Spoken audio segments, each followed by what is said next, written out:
Hey folks, so this is the kind of thing I'd planned to only upload to Patreon because of how sketch, YouTube, and all the other platforms can be about this kind of thing. If you don't want to see this pig shot and stuck, that is shown in this video, and it's about to happen. This is about your 30-second warning. So if you don't want to see that, skip ahead to about 2 minutes in, and that'll put you in at about the scald and scrape portion of the video, moving on from there. So from that point on, it will be dead. But if you don't want to see that actual part, skip ahead. But keep in mind that if you're going to process on farm, you are going to have to see and be a part of this. And honestly, you should be. That is part of having livestock and knowing where your food comes from. Knife, please.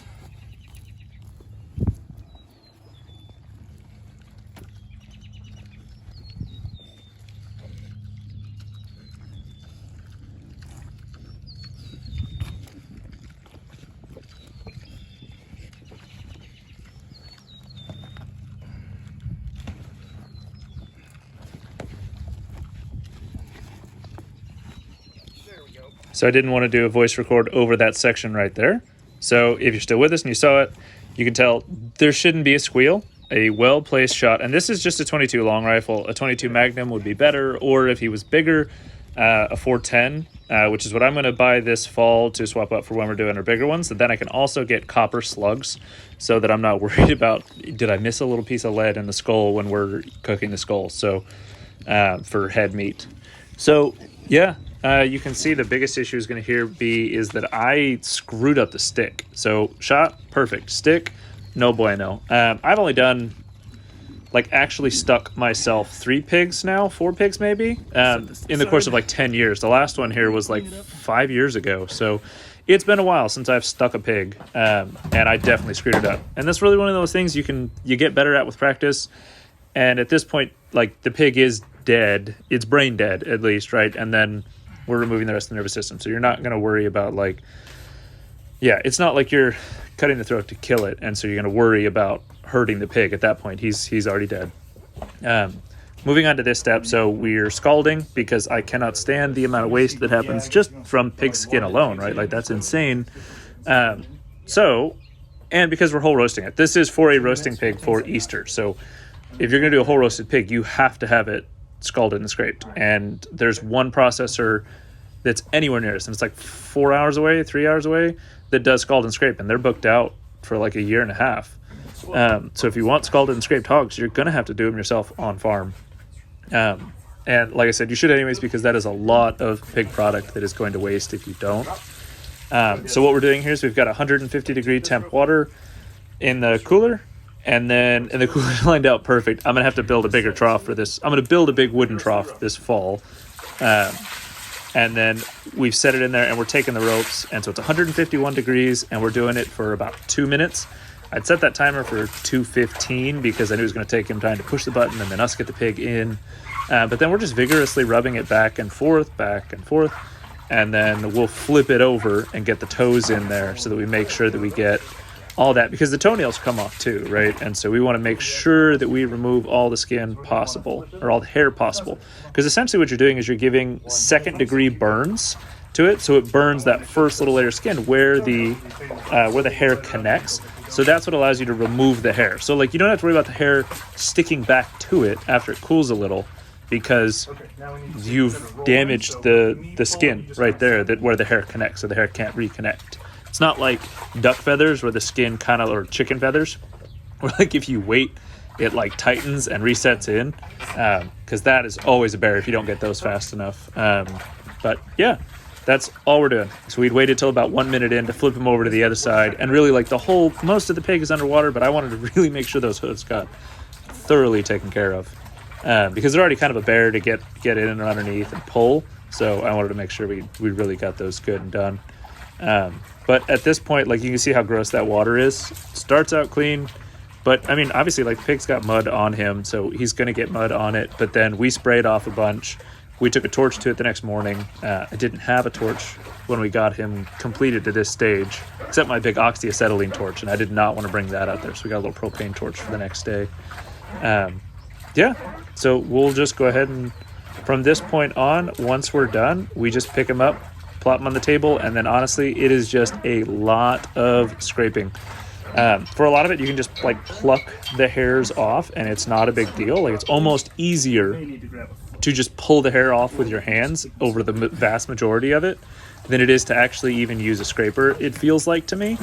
But then when you get into the weird spots and any little creases and crevices, then yeah, just scrape. You need to get a hog scraper, or you can use a butter knife, whatever works for you. The biggest problem we had was actually like in the nose wrinkles, because right, IPPs have wrinkly noses. Kunikunis do too, so if you're going to do a kunikuni, you'll have that same problem. And it was a huge bear to get everything in and out of those, and I wish I had just stopped and like gave up on that sooner than I did, because we took way too long doing this pig, because this is actually our first time on farm doing scald and scrape. I got to do scald and scrape out at the hand hewn workshop, and that was super awesome to see how they did that. But it was the first time I had done a scald and scrape. We've always just skinned pigs, which has always felt wasteful, and it really is. So now that we're moving on to doing this on our own farm and with our own time, it's just going to take practice to get it more exact. So I know people are going to judge me anyways, and that is what it is. Keep in mind, this is our first go, and really the gloves were just because the water is freaking hot. That's it. So, yeah, but you can see there, like I think Cade is probably using a butter knife right now. The recording thing is blocking over what he's showing. He may have switched over to hands already, because he saw how fast I was going with it. Hands really do just pull off so much easier until you get to the weird spots. Pigs aren't like sheep, rabbits, and cows and stuff. Yeah. They don't actually have a hide. They actually have skin like we do. So it doesn't, like when you skin a hog, you actually waste a lot of it, because the fat, like with a cow, there's a seam between the skin and, like when you do a deer. Right. There's a seam there that you can get into. The next best seam on it, there's not a seam between the skin and the fat. There's a seam between fat and fat, so you lose the back fat. So you lose a layer of fat. Yeah.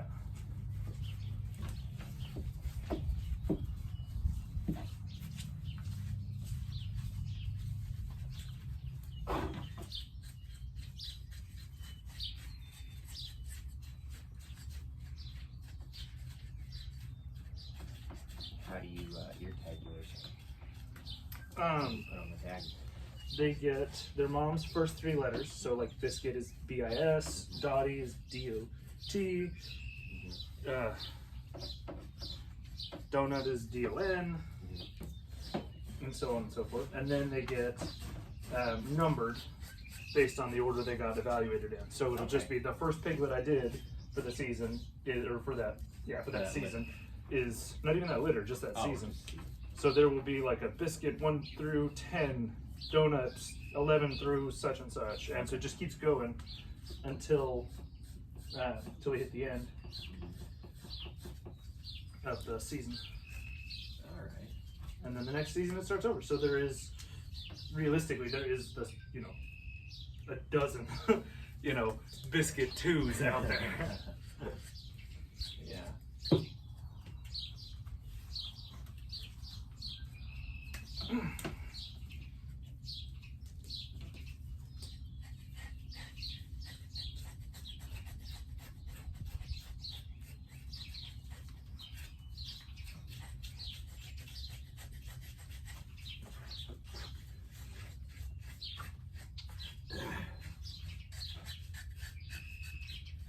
This is why you don't do this by yourself. Yeah. It would literally take forever. And it'd just be monotonous and boring. Yeah. You can actually pause and put your music on if you want. It doesn't reset. It's not like the hair is going to get harder the longer we take. It just takes longer. Yeah, right. So, yeah, you might as well set your music, because we're going to be here for another 10, 15 minutes. And then we'll get all the hair we can, and then I'll go get a razor, and but most of this will come, like even the stuff that feels stuck, we'll grab it and we'll spray them off and see where we're at. So I say that I'm going to grab a razor. Really what I'm going to do is I'm just going to sharpen my knife again, and I'll use that, and that's it. I don't really need a specific razor. A nice sharp boning knife will do the same thing. This step right here, so you can still see that it looks really dirty, and obviously like the black-haired pig. He's been rolling around in the mud. There's a lot of reasons that make him not be as pristine and clean-skinned looking as he could. So this was a trick that I had heard while listening to Brandon Sheard's Meat Smith Harvest podcast. He said that he uses the Scotch Brite pads with some water and just kind of scrubs them clean. And it totally works. So and I think now that I'm saying this, I think I do remember hearing both Andy and Doug and Jim at the hand hewn thing also saying that you could if you wanted, because that one had been a red IPP Tamworth cross and she'd had some black spots on her. And they'd said, I think I remember them saying that you could scrub too, and it suggested the same thing. But yeah, so really it was just a lot of scrubbing. Then we'd spray it off with the hose, we'd scrub some more, and you could see it obviously got a lot cleaner. And I wind up doing some more scrubbing later, but I'll save you guys that. Here's me just taking my boning knife and just using it as a razor to shave off any little bits of hairs that honestly I just couldn't, they're slippery, right? So I couldn't get my hands to pull them off. They'd come out, honestly, if I used the knife there at some points, I'd just put my thumb on the hair and they'd just pull out the whole hair, which is obviously drastically more preferable than shaving them. So you really wanted to do it on those little areas like inside the thighs, right down the little crease where it's thin hairs and not thick hairs, because you don't want a big thick hair in there.